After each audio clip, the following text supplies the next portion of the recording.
The first thing to say is that show is always better than tell.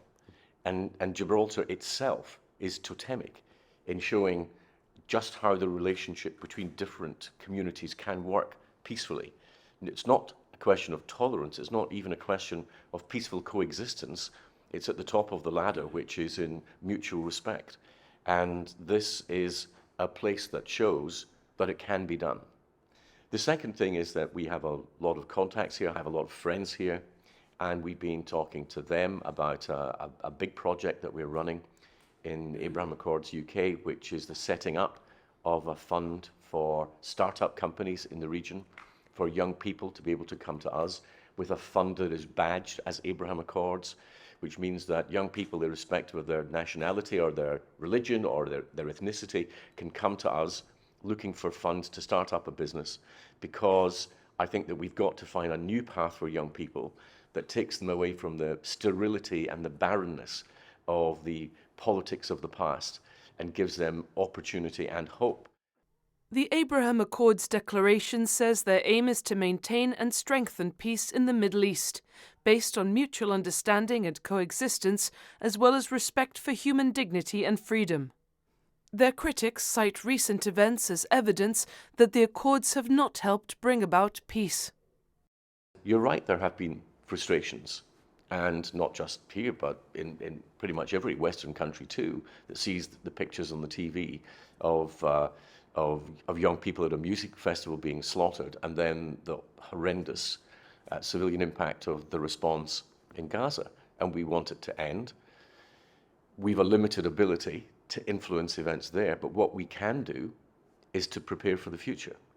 And we can say there is a better alternative to you than what you've had in the past, and we can start to work towards it.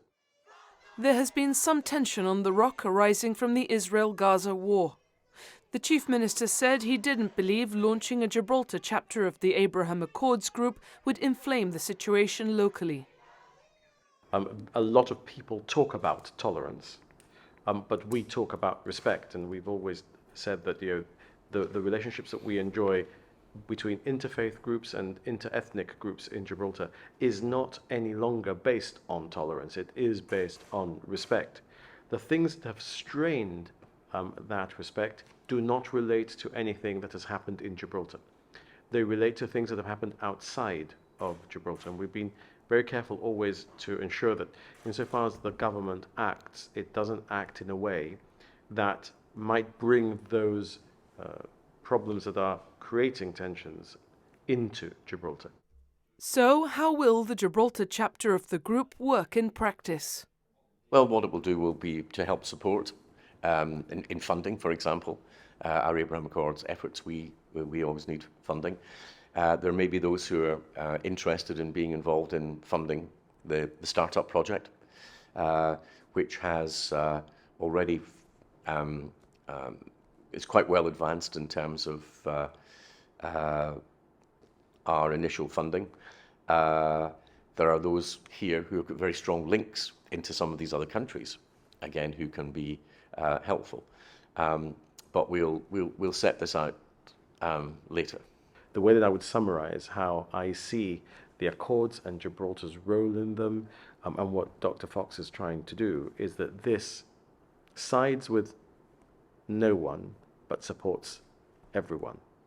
And I think that's the beauty of what Dr. Fox wants to do. And if Gibraltar can play a small part in that, we're certainly supportive of him doing it here, and we will lend whatever logistical support the organization requires.